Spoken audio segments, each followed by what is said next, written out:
Hello everyone. Today I am going to discuss about the problem based on the zero power factor method, that is ZPF method, or it is also called to be as a Portier triangle method.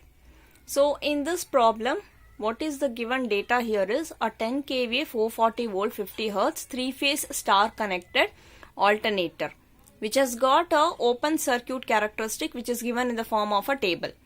So here they have given a table, so you need to plot a graph. So this is a graphical method. Okay. Now here let us write down the given data. The given data is VA rating and as well as the line voltage which is of star connected. In this case you can observe that here the additional points will be given to you to plot the zero saturation curve. What is that additional information is, with full load zero power factor, the applied excitation required is 14 ampere to produce 500 volt of terminal voltage, right? On short circuit, 4 ampere excitation is required to give a full load current. So you can see that here there will be a 2 points which will be given to you to plot the ZPF. Right? So therefore the ZPF will be having a 2 points. 1 point will be with respect to the X and Y axis, which is nothing but the Y axis. When you are going to draw here, the Y axis will be the voltage, right? And X axis will be the field current, right? So therefore the Y axis, in this case on short circuit, 4 ampere excitation is required. So that is a minimum current which is required to initialize a short circuit current at a zero terminal voltage, right? And another coordinate will be x2 comma y2. So that voltage will be, you can see here, it is given as 14 ampere to produce a 500 volt. So you have to write here 14 ampere comma 500 volt, but it will be in terms of the line voltage. We have to convert this into phase voltage in order to plot in the graph. So therefore 500 divided by root 3 will give you the phase voltage. Okay. So what is the answer you will get here is, we get the answer as 14,288.67 volts.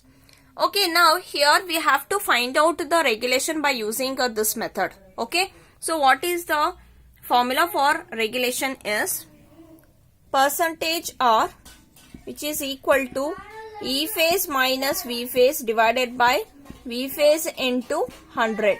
How to get the value of a V phase first? Initially, the V phase can be determined by V phase is equal to V line divided by root 3. What is the line voltage which is given here in the given data? That is 440 volt divided by root 3. So it leads to, we get 254.03 volts. So that will be substituted in the regulation formula.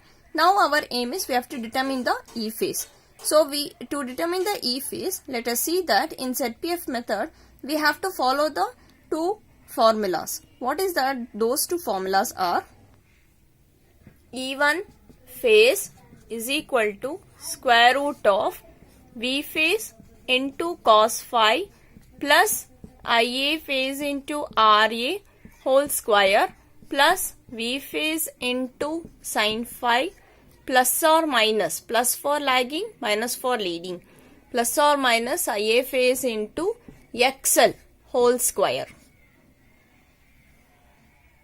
Okay. Now here V phase you can substitute what we had determined here, right? 254.03, and power factor is given there in the problem for 0.8. So if you know cos phi is 0.8, sin phi is 0.6, and RA here it is not given, so it will be considered as a 0. Okay. Now our aim is we have to determine the IA phase into XL. So how to get this IA phase into XL is from the graph. We need to plot the OCC and ZPF curve. Then we have to measure the length of one of the Portier triangle. That will be the length of one of the side of a triangle. Okay. So that side will be the length of RS. So once you get this length of RS from the graph, we have to get the value of IA phase into XL. That is a voltage drop across the reactance, leakage reactance. Okay. Now let us draw the curve, the OCC curve. So to plot that OCC curve is nothing but it is a graph between the IF versus VOC phase. IF will be considered as your x-axis and VOC phase will be considered as your y-axis. Okay. So here in the given table, the data will be given to you. It will be in terms of line voltage. So you need to convert all that line voltage into the phase voltage. So let us do that conversion and get the values. So you can see here these are the corresponding phase voltage values. So 86.6 for the first reading, 173.2 for the second, and 254.03, 317.5, 346.4 and 366.6. Now let us draw a graph. So you can see here in the graph we have considered the x-axis as a IF and y-axis as a VOC phase. Now let us plot for the corresponding points.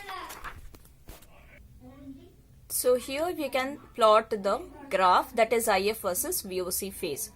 Okay. Now let us mark the 2 points to form a ZPF curve. What are those 2 points? We have given here x1, y1, that is 4 ampere, 0 and 14 ampere, 500 divided by root 3, that is 288.67. So let us mark these 2 points. The first point will be marked as point A, that is 4 ampere, 0 volts, and another point will be the 14 ampere, 288.67.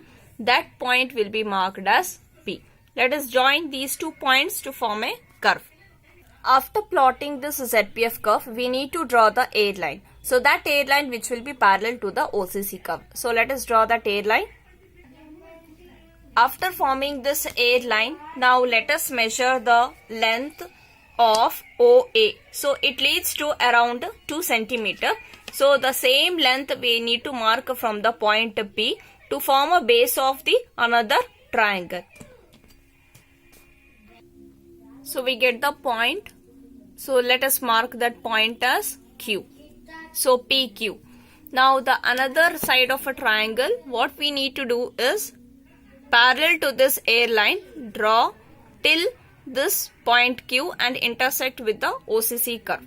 So that forms another side of a triangle. So we get the point as R. Now let us join this side of a triangle. After joining the triangle, the one side of a triangle, now let us draw the perpendicular line from the R point to the base of the PQ. So that forms the RS. So that will be the length of RS. So we get the measurement of length of RS, which is equal to around 1.2 centimeter. Okay. So this length will be helpful to determine the value of the IA phase into XL. So let us see that here the length of RS, whatever you are going to get, you need to multiply with the scale. So what is that scale here? You can see that this RS is parallel to the voltage curve. So what is the scale we have taken? This RS is perpendicular to the voltage y-axis, right? So therefore that is nothing but a voltage curve, voltage axis. So what is the difference here? That is 50. So 1.2 multiplied by 50. So let us solve that and we'll write on to this. So now the length of RS will be solved, 1.2 into 50 centimeter, which is equal to 60 volts. Now let us substitute this value into this formula, that is E1 phase, which is equal to, what was the V phase value which we got here in the previous case, 254.03 multiplied by 0.8 whole square plus 254.03 multiplied by 0.6 plus for lagging case 60, that is IA phase into XL, right? So whole square. So let us solve this E1 phase. So we get 293.97 volts. So now go to the graph and there we will mark E1 phase which is present here 293.97 and intersect with the OCC curve that corresponds to the field current. So that corresponds to the field current will be the FF1. So that is the field current. So let us see that the value which you will get will be around 7 amperes. Okay. So now this value will be substituted in the one more formula that is given as the resultant.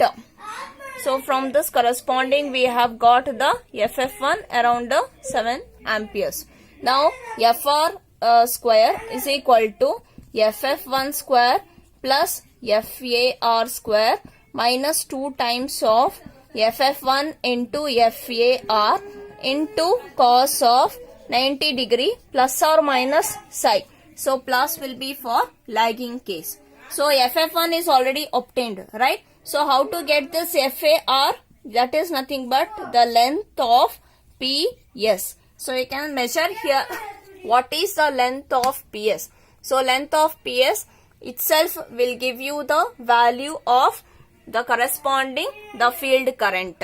So let us measure that length of PS. So we are getting the length of PS as 1.4 centimeter multiplied by scale. Since this line is parallel to the x-axis, right? So what is the scale we are taking here is 2. So therefore you need to multiply this scale by 2. Okay. So when you solve this, you will get it around 2.8 amperes, right? Because this line is parallel to this x-axis, right? The unit is ampere. Okay. So therefore you are getting 2.8 amperes. So substitute the FAR as 2.8. Okay. Now let us substitute these values to get the resultant field current. After substituting these values, that is from the graph which we got FF1 and as well as FAR. So we solve this FR formula. So FR we will get it as 8.96 ampere. To this corresponding 8.96 ampere, we are going to intersect in the curve. So what is that? To 8.96, right? Mark some to the 8.96 FR. So corresponding to this, we need to intersect with the OCC curve so that you can get the corresponding the E phase value. Okay. So let us find out from the graph what will be the E phase value. So we get E phase as 325 volts from the graph. So you can see that FR which we had marked here 8.96 corresponding to this E phase, we are getting 325 volts. So we will write down that this as 325 volts. Now you have to substitute in the percentage regulation formula. What is that regulation formula? E phase minus V phase. E phase is 325 and V phase is around 254.03 divided by 254.03 multiplied by 100. Okay. So when you solve this, let us see how much value you are going to get. So we get the regulation as 27.93%. So this is for the lagging case. Now similarly when you solve for leading case, what are the changes you are going to do here is the graph will be remained as it is. Only in the formula you need to change for the E1 phase, as this need to get changed to minus. Okay, you can solve for that. And the another the thing is you need to obtain the field current separately again from the graph, right? So here whatever E1 phase you will get it here, corresponding to this we need to intersect with the OCC curve, determine what you get FF1. Okay. Similarly, for the after getting FF1, that you need to substitute in the another formula. Okay. In which you will find that the FAR FAR will be same. Okay. and you have to just substitute in this formula. Only the thing changes, you need to change the sign to minus.